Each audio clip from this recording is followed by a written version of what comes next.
Okay, I'm in Eucalyptus and this is the line to the bus for Machu Picchu. This is the manga here and the clouds and there's other images in there.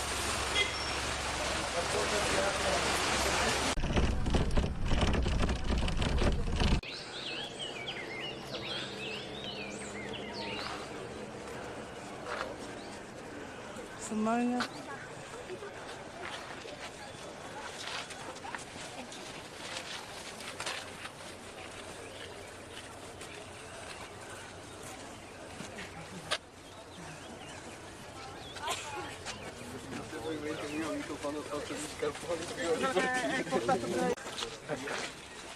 No, turn the camera around, yeah. Oh, I see.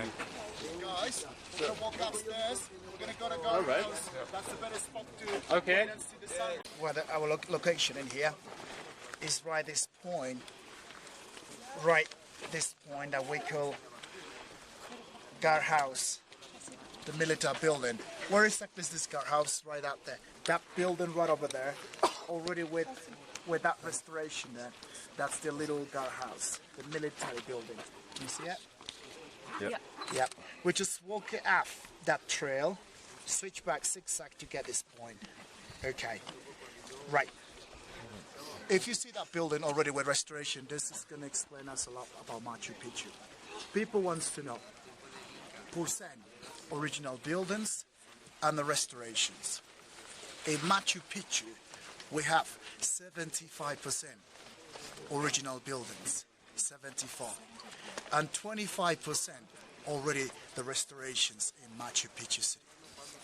What I mean 25% the restoration in Machu Picchu, unfortunately, those 2 or 3 years that they took to chop the vegetation, cut up the vegetation, unfortunately, it was not enough to preserve those Inca buildings. Do you know what happened in here? Is when they cut up the vegetation, all those structures fall down there, collapse, and that means that 25% of restoration. All right, so that's the way to explain now why Machu Picchu city. Later on, this is gonna clear up, and you will see there. It just 40% clean up. I mean, Machu Picchu central, the city, it's just the 40% is what we can show you, and 60% is already in the middle of vegetation. So that means a lots of work to do in here, cut up the vegetation to show you more buildings. People, when they come in here, they say, hey guys, you should have cut up the vegetation, show us that Machu Picchu city. But it's not easy. What happened is, lots of workers in here, geologists, they spend a long time working, studying here, to see the better way how to cut up the vegetation and show us the building. Because the worry in Machu Picchu is, if we chop the vegetation, the structure collapse. So that means for the moment, we show you just the 40% and the 60% is still down there in the middle of vegetation. Okay? Right, we explained about the original building, 75% and 25% the restorations. Right, when was discovered this Machu Picchu city? Officially or scientifically, Machu Picchu city was discovered 1911, July 24. And who discovered Machu Picchu city? It was the Professor Hiram Bingham. People want to know who is Professor Hiram Bingham. Well, is a gentleman, is an American citizen, who got this degree in history degree. He was traveling in South America, did a lot of work, Latin American studies, right? Venezuela, Argentina, Chile, Bolivia, and then Peru. To be exactly 1909. He was already in Cusco City. He didn't have any, of course, all these Latin American studies, but he was not looking for the lost city of Incas, not at all. It just in Cusco City, there was a local rumor in Cusco about the lost city that someone found Inca City, but they didn't know where. So practically the local people in Cusco, they convinced the Professor Bingham to get involved, and later got the interest to explore and looking for this lost city called the Vilcabamba, La Vieja, the last refuge of Incas.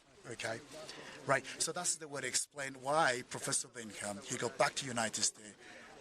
Practically he got a special group of explorers, reorganized the group, organized a group of explorers right in the United States, and he got back to Peru, and he got a special permission right from the Peruvian government to explore and looking for this lost city called Vilcabamba la Vieja, the last refuge of Incas.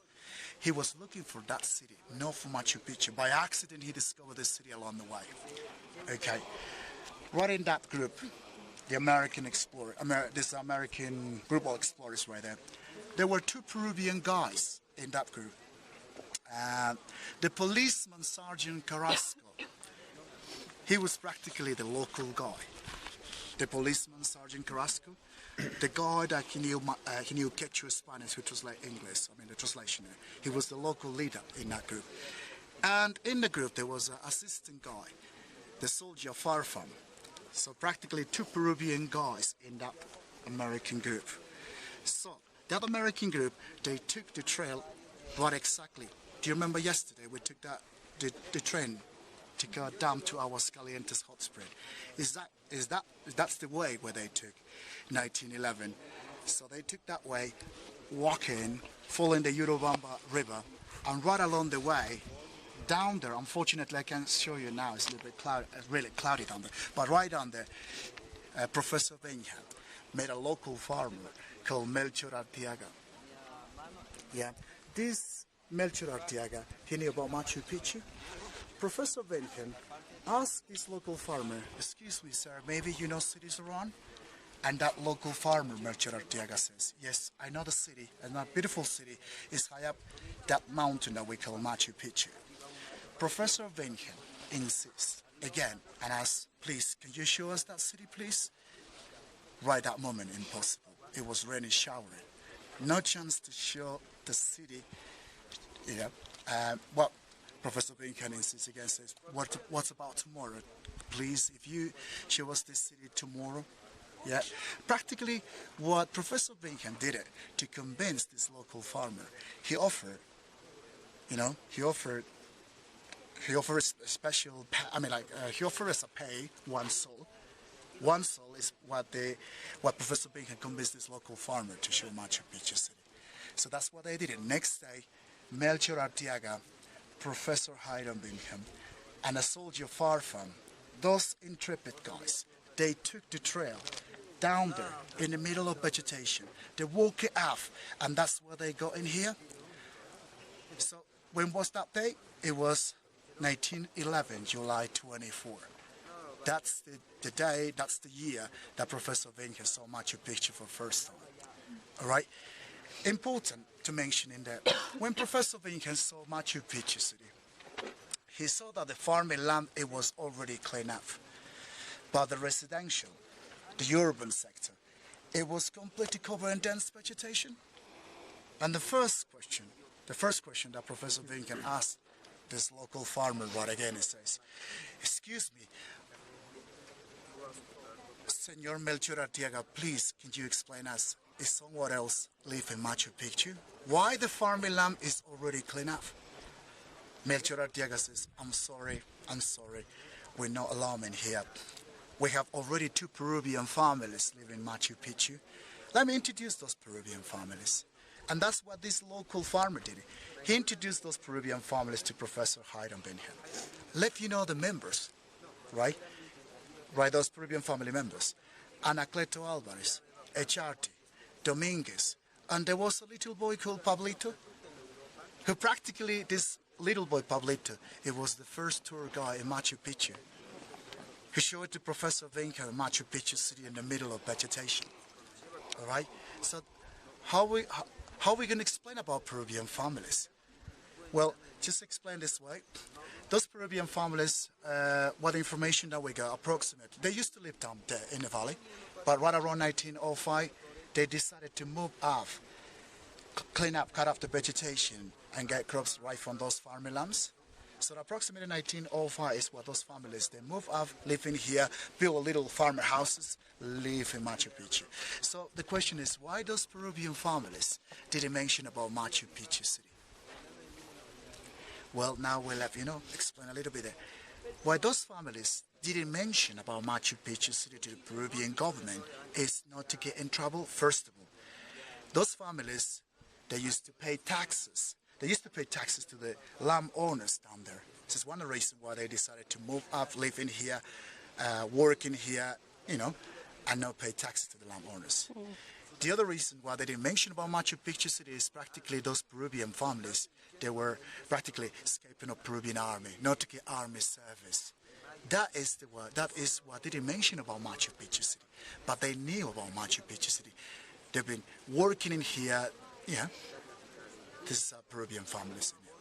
Well, we mentioned about Professor Haida Bingham, Melchor Arteaga, and those Peruvian families. But ladies and gentlemen, it's good to explain now that long time ago, 1901, there was another farmer who used to live down in the valley. The name of that local farmer, it was called Agustin Lizárraga. In this region, the high jungle, cloud forest, dense vegetation, the better way to get piece of farming land in here is what they do is they chop the vegetation, cut up the vegetation. And what they do after is the fire, burn the vegetation. But the problem is the fire out of the control, burn the Machu Picchu mountain. So that local farmer, Agustin Lizárraga, by accident he discovered Machu Picchu City in 1901, and he left the inscription in Machu Picchu City on that ceremonial rock and on that temple of 3 windows saying Agustin Lizárraga already been in Machu Picchu City in 1901.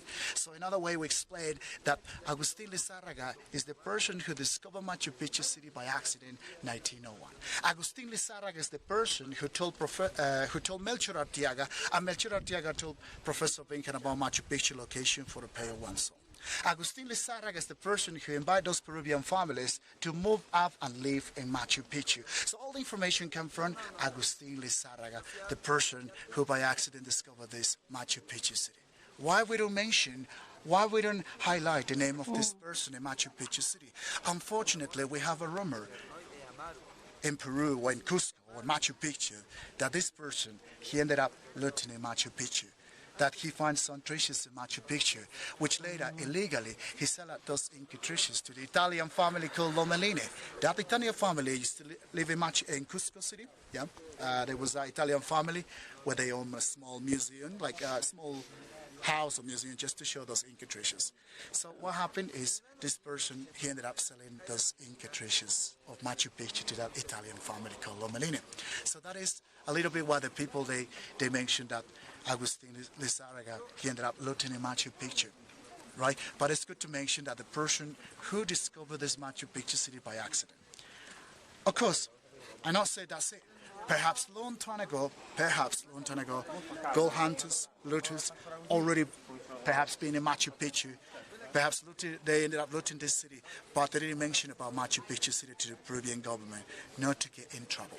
So what happened if you find gold and silver? What are you going to do? Well, now, if you want to be popular, of course, you let know the government. But long time ago, if you get a gold and silver, what we can do is be rich, isn't it? So back in here, Agustin Lizárraga, the person who by accident discovered Machu Picchu City.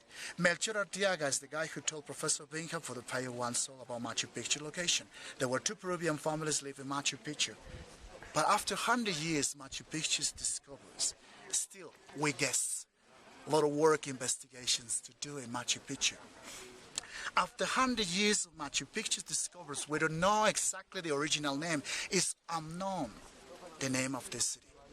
We should have called perhaps Puyu Patamarca, which translated mean the city over the clouds.